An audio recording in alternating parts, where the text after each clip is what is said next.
তাহলে আজকে আমরা যেটা পড়তে যাচ্ছি সেটা হচ্ছে অফ স্টাডিজ। কি পড়তে যাচ্ছি? Of studies. স্যার ফ্রান্সিস বেকনের লেখা। কার লেখা? স্যার ফ্রান্সিস বেকনের লেখা। স্যার ফ্রান্সিস বেকন সম্বন্ধে দু এক কথা আমাদের জেনে নেওয়া দরকার। স্যার ফ্রান্সিস বেকন সম্বন্ধে একটা বিখ্যাত কথা রয়েছে, the brightest, wisest and the meanest of mankind. Sir Francis Bacon সম্বন্ধে একটা খুবই বিখ্যাত কথা রয়েছে। স্যার ফ্রান্সিস বেকন আসলে প্রকৃতপক্ষে একজন খুবই জ্ঞানী মানুষ ছিলেন। উনি একটা বই লিখেছিলেন, নাম হচ্ছে এসে, বুঝতে পারলে? এবং এই বইতে তিনি যে সমস্ত জ্ঞানগুলো দিয়েছেন সেগুলো আজও পর্যন্ত আমাদের সকলের কিন্তু বাস্তবিক জীবনে কাজে লাগবে। তো স্যার ফ্রান্সিস বেকন সম্বন্ধে পোয়েট পোপ আলেকজান্ডার পোপ, বুঝতে পারলে, একটা কথা বলেছিলেন, the wisest, the brightest and the meanest of mankind. তিনি ছিলেন ওয়াইজেস্ট, সবচেয়ে জ্ঞানীতম ব্যক্তি মানুষদের মধ্যে, অ্যাকর্ডিং টু আলেকজান্ডার পোপ। তিনি ছিলেন ব্রাইটেস্ট, তার উজ্জ্বল ব্যক্তিত্ব ছিল। তুমি যদি তার সাথে কথা বলো, তার কথাবার্তা শুনে তুমি তার প্রেমে পড়ে যাবে, তুমি ইমপ্রেস তো হয়েই যাবে কমপক্ষে। এতটাই উজ্জ্বল ব্যক্তিত্বের অধিকারী ছিলেন স্যার ফ্রান্সিস বেকন। এবং তিনি ছিলেন দ্য মিনেস্ট, মিনেস্ট মানে সবচেয়ে জঘন্যতম ব্যক্তি, এটাও বলা হয় স্যার ফ্রান্সিস বেকন সম্বন্ধে। তাহলে দেখো, the wisest, the brightest and the meanest of mankind, এইটা বলা হচ্ছে। কেন এইরকম কথা বলো? তার এগেনস্টে কিছু কারাপশন চার্জ ছিল। কারাপশন মানে দুর্নীতি, যদিও সেটা প্রমাণ সিদ্ধ হয়নি শেষ পর্যন্ত, বুঝতে পারলে? তো যাই হোক, এক কথায় বলতে গেলে স্যার ফ্রান্সিস বেকন একজন অসাধারণ প্রতিভা সম্পন্ন একজন জ্ঞানী গুণী মানুষ ছিলেন। ক্লিয়ার না? ক্লিয়ার নয়? স্যার ফ্রান্সিস বেকনের লেখাজোখা অত্যন্তই কাজের। দেখো, যখন আমরা এসে পড়ি, এটা একটা এসে, এসে প্রধানত দুই প্রকারের হয়। এসে কয় প্রকারের হয়? দুই প্রকারের। একটা হচ্ছে পার্সোনাল এসে, একটা ইমপার্সোনাল এসে। একটা হলো সাবজেক্টিভ এসে, একটা অবজেক্টিভ এসে, বুঝতে পারলে? তো পার্সোনাল এবং ইমপার্সোনাল এসেটা আমাদের মাথায় রাখতে হবে, বুঝতে পারলে কিনা? তাহলে এসে প্রধানত দুই প্রকারের হয়, একটা হচ্ছে পার্সোনাল এসে, একটা হচ্ছে ইমপার্সোনাল এসে। পার্সোনাল এসেতে সবসময় আমি আমি করে বলা হয়, মানে আমি ঘুমিয়ে পড়েছিলাম, আমি সেখানে গিয়েছিলাম, আমি আমার ঠাকুমার বাড়িতে গেছিলাম, ওই সেই বিশাল মহল ছিল, সেই ঠাকুমা খুব বিখ্যাত ছিল এবং সেখানে বহু মানুষ ঠাকুমার সাথে দেখা করতে আসো। এইরকম করে যদি আমি রচনা লিখি, সেটা হলো পার্সোনাল এসে। কিন্তু যদি আমি একটা টপিক ওরিয়েন্টেড লিখি, যেখানে আমি ব্যাপারটাই থাকবে না, শুধুমাত্র টপিকটা নিয়ে আমি আলোচনা করব, একটা বিষয় নিয়ে আলোচনা, বন্ধুত্ব আমি আলোচনা করব, অফ ফ্রেন্ডশিপ, বন্ধুত্ব হওয়া উচিত ভালো মানুষদের সাথে। বন্ধুত্বের স্তম্ভ হলো তিনটি: বিশ্বাস, ভালোবাসা এবং সম্মান। অবশ্য সম্মান বিষয়টি বন্ধুত্বে সবসময় নাও থাকতে পারে, কিন্তু বিশ্বাস এবং ভালোবাসা অবশ্যই থাকতে পারে।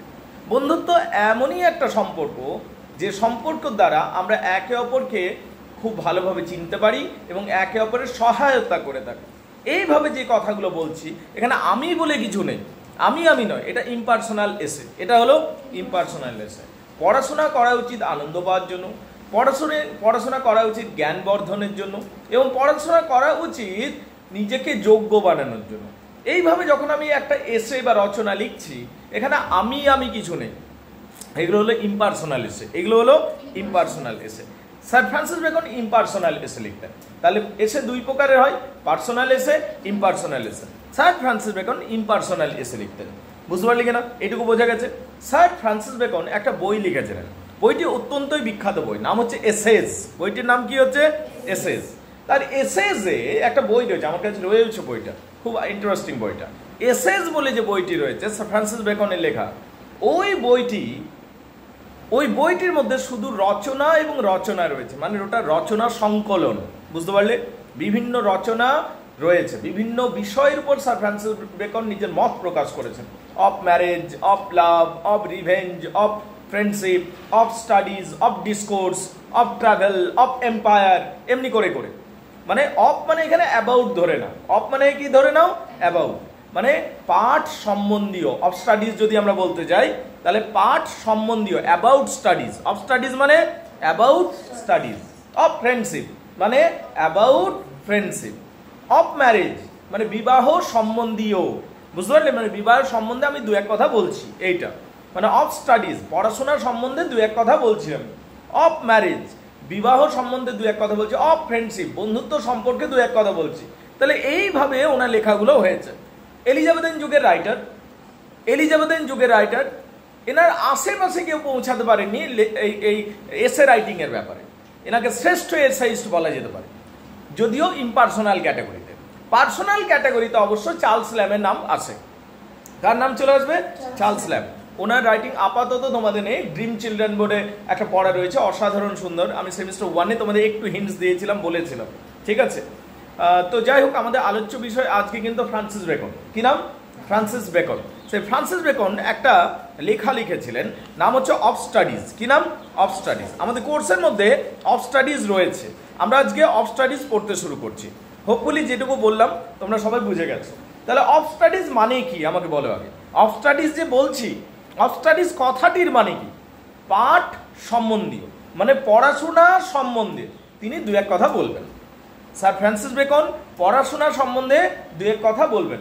ও স্যার, পড়াশোনা সম্বন্ধে আমি এই তো 3 পাতার প্যারাগ্রাফ লিখে দেবো, তো ওনার কথা কেন শুনবো? দেখো, তুমি যে প্যারাগ্রাফটা লিখবে বা আমরা যে প্যারাগ্রাফগুলো লিখবো সেগুলো শুধুমাত্র সাধারণ ধরনের প্যারাগ্রাফ হবে, কিন্তু স্যার ফ্রান্সিস বেকন যে প্যারাগ্রাফ বা এসেটা লিখেছেন, প্যারা তো নয়, এটা এসে, ঠিক আছে, যে এসেটা লিখেছেন সেই এসেটা বাস্তব জ্ঞান থেকে লেখা এবং বাস্তবিক অভিজ্ঞতা থেকে লেখা, এবং এই প্রত্যেকটা লাইন, প্রত্যেকটা বাক্য জ্ঞানে পরিপূর্ণ, এবং তুমি নিজেও বেনিফিটেড হবে ব্যক্তিগত স্তরে। তুমি অনেকটাই কিন্তু এই রচনার দ্বারা কিন্তু অনেকটাই উপকৃত হবে।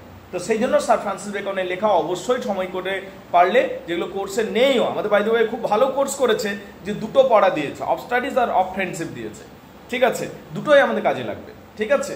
কিন্তু পরবর্তী সময় তোমরা বাকিগুলোও চাইলে পড়ে নিতে পারো, অনেক কনসেপ্ট ক্লিয়ার করে স্যার ফ্রান্সিস বেকনের লেখাজোখা, বুঝতে পারলে। তো আজকে আমরা পড়ছি অফ স্টাডিজ। ওনার লেখা স্টাইলটা সম্বন্ধে বলে দিই, এক কথায় বলবো, ঠিক আছে। স্যার ফ্রান্সিস বেকন কি ধরনের লিখতেন? আরও একজন এসাইস্টের নাম মাথায় আসছেন, উনি ছিলেন মিস্টিক বা পার্টি স্পিরিটের লেখক জোসেফ অ্যাডিসন।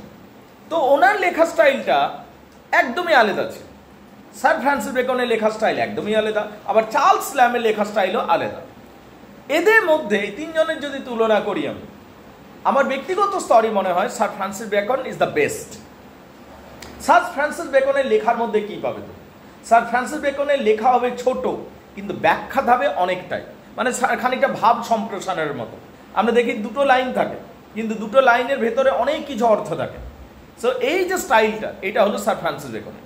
তিনি অনেকটা লিখবেন তা নয়, লিখবেন এতটুকু, কিন্তু সেখান থেকে অনেক কিছু বেরিয়ে আসবে, মানে অনেকটা ব্যাখ্যা করতে হবে, মানে কম্প্যাক্ট বাট কংক্রিট, বুঝতে পারলি কিনা? কথাবার্তা compact but concrete, compact but concrete মানে ছোট কিন্তু সেটাতে জ্ঞানে পরিপূর্ণ, এইরকম। তিনি বেশি বড় বড় লিখবো এটা তো বিশ্বাস করতেন না, কিন্তু যেটুকু লিখবো আমি সেটার মধ্যে কিন্তু সম্পূর্ণ নলেজ থাকবে। এটা হলো তার first writing style, compact but concrete. যেটুকু বাক্য থাকবো প্রত্যেকটা বাক্যের, প্রত্যেকটা শব্দের ভালো ভালো অর্থ থাকবে, এটা প্রথম তার স্টাইল। 2 নম্বর, সলোনেস পাবে না লেখার মধ্যে। সলোনেস মানে এমনি তোমার সাথে গল্প করতে শুরু করে দেবে না, হিজিবিজি এইদিক ওইদিকে গল্প করতে শুরু করবেন না, শুধুমাত্র জ্ঞানের কথা বলবেন। মানে he is a man of business, একদম কাজের কথা সরাসরি। এটা মানে প্রথম থেকে শুরু হয়ে যাবে নলেজের, কোনো ইন্টারভেন্টও না, ডাইরেক্ট শুরু হয়ে যাবে, টপিক নিয়ে শুরু হয়ে যাবে, বুঝতে পারলে? তার মানে compact but concrete, to the point, একদম কথাবার্তা। কথাবার্তা কিরকম হবে? টু দ্য পয়েন্ট কথাবার্তা হবে। 3 নম্বর কথা, ল্যাটিন কোটেশন ব্যবহার করতে ভালোবাসতেন তিনি। মূলত তিনি ল্যাটিনেও একজন মহান পণ্ডিত মানুষ ছিলেন, তো ল্যাটিন কোটেশন ব্যবহার করেছেন মাঝে মধ্যে। এবং কি, এবং ওনার লেখার মধ্যে আমরা দেখতে পাবো যখন সম্পূর্ণ লেখাটা সমাপ্ত হবে, তখন লেখাটা তখন সত্যিকারের আমরা কিছু শিখতে পারবো, উইল লার্ন সামথিং। এটা এমনি নয়, এটা কোনো ইমপ্র্যাকটিক্যাল রাইটিং নয়, এটা কোনো রূপকথার গল্প নয়। It is a kind of writing that will really benefit you to make your character or personality. এটা এমন এক ধরনের লেখা যেটা তোমাকে বাস্তবিক জীবনে সাহায্য দেবে বা তোমাকে বিভিন্ন দিক থেকে উন্নত করতে সাহায্য করবে। তো সেটা হলো of studies, of discourse, of friendship, of travel, of marriage, of love, এইরকম করে করে লেখাগুলো রয়েছে, বুঝতে পারলি কিনা? চলো এবার ওয়ার্ড বাই ওয়ার্ড আমরা দেখে নিই বিষয়টা। তার আগে আমি আবার একবার রিক্যাপ করতে চাইবো, কুইক রিক্যাপ। অফ স্টাডিজ মানে কি? পাঠ সম্বন্ধীয়। অফ স্টাডিজ মানে পাঠ সম্বন্ধীয়। কে লিখেছেন? Sir Francis Bacon. Sir Francis Bacon নিয়ে একটা বিখ্যাত কথা বলো, the wisest, the brightest and the meanest of mankind.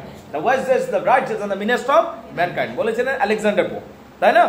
আচ্ছা, কোন যুগের লেখক ছিলেন? Elizabethan age. কোন যুগের? Elizabethan age. যুগগুলোর যদি কথা বলি, Anglo Saxon, Anglo Norman, Chaucer, Renaissance, Elizabethan. Elizabeth এজের রাইটার ছিলেন। ক্লিয়ার না ক্লিয়ার নয়? ঠিক, তাহলে এই বিষয়গুলো জানলাম। আচ্ছা, যদি টাইপ অফ রাইটিং বলি, কি ধরনের এটা লেখা? এসে। এসে এসে আবার দুই প্রকার হয়, পার্সোনাল এসে, ইমপার্সোনাল এসে। এটা কোন ক্যাটাগরি? ইমপার্সোনাল এসে। এটা কোন ক্যাটাগরি? ইমপার্সোনাল এসে। ইমপার্সোনাল এসেতে কি থাকে? আমি করে বলবে না, এখানে টপিক ওরিয়েন্টেড কথাবার্তা হবে, টু দ্য পয়েন্ট কথাবার্তা হবে। কোনো একটা টপিক প্রথমেই হেডিং দিয়ে দেবে আর সেইটা নিয়ে শুধু আলোচনা হতে থাকবে, নিজের গল্প কিছু থাকবে না। বুঝতে পারলি কিনা? So let's get start. Line by line শুরু হলো। প্রথম বাক্য, প্রথম থেকে টু দ্য পয়েন্ট কথাবার্তা, কোনো সলোনেস নেই, একদম টু দ্য পয়েন্ট কথাবার্তা হবে। অফ স্টাডিজ, পাঠ সম্বন্ধীয়। স্টাডিজ সার্ভ ফর ডিলাইট, পড়াশোনা কেন করব? প্রথমেই প্রথম লাইনে the very first line, studies serve for delight. Study পড়াশোনা, স্টাডি মানে পড়াশোনা, সার্ভ ফর ডিলাইট পড়াশোনা করা হবে আনন্দের জন্য, ডিলাইট মানে আনন্দ। Studies serve for delight, study মানে পড়াশোনা, সার্ভিং মানে পড়াশোনা করব আমরা। সার্ভ মানে তুমি ধরে নাও এখানে নিজের সুবিধার্থে যে পড়াশোনা করব আমরা কিসের জন্য? ফর ডিলাইট, আনন্দ পাওয়ার জন্য। তাহলে স্টাডিজ পড়াশোনা, সার্ভ মানে করব ধরে নাও নিজের সুবিধার্থে। সার্ভ মানে এমনিতে আমরা অন্য মানে দাঁড়াতে পারে, সেবা হতে পারে, কি বা কারোর সামনে উপস্থাপন করা হতে পারে পড়াশোনা, কিন্তু নিজের সুবিধার জন্য পড়াশোনা করব আমরা কিসের জন্য? ফর ডিলাইট, আনন্দ পাওয়ার জন্য। স্যার, আনন্দ পাওয়ার জন্য কেউ পড়ে? আমরা তো নাম্বার পাওয়ার জন্য পড়ি, রাইট? না, আনন্দ পাওয়ার জন্য পড়ি। আমার সাথে তোরা এগ্রি করবে, আমি একটা যুক্তি দিচ্ছি। তুই সেলুনে গেছিস, দুটো লোক চুল কাটছে, তোর আধ ঘন্টা দেরি আছে, তুই সেলুনে বসে আছিস, ওখানে দু চারটা ম্যাগাজিন রাখা আছে, 19-20 ম্যাগাজিন, রাইট? বা ফ্যাশন ডিজাইনিং এর কিছু ম্যাগাজিন রাখা আছে, বা একটা চিপ ম্যাগাজিন রাখা আছে। তুই উল্টে পাল্টে দেখছিস এবং পড়ছিস। আচ্ছা, এইটা পড়লি, কেন পড়লি? ওটা থেকে পরীক্ষায় নাম্বার আসবে? Why are you reading this? তুমি কেন পড়ছো ওই ম্যাগাজিনটা? বলো কেন পড়ছো? আনন্দ পাওয়ার জন্য। তাহলে ফার্স্ট পয়েন্ট এগ্রি করছো কিনা? পড়াশোনা মানে ইংলিশ অনার্সের কোর্সে গিয়ে বললো পড়াশোনা মানে চিপ ম্যাগাজিন পড়াও তো হচ্ছে, সস্তা ম্যাগাজিন পড়াগুলো তো হচ্ছে পড়াশোনা হচ্ছে কিনা? তাহলে পড়াশোনা করি আনন্দের জন্য। কি করি? পড়াশোনা কেন করি? আনন্দের জন্য। তাহলে স্টাডি মানে বই পড়া কিসের জন্য? ডিলাইট মানে কি? আনন্দ। তাহলে স্টাডিজ পড়াশোনা করব ফর ডিলাইট, আনন্দের জন্য। কিসের জন্য? আনন্দের জন্য। ফর অর্নামেন্ট মানে অলংকরণ, মানে ভাষাটা উন্নত হবে।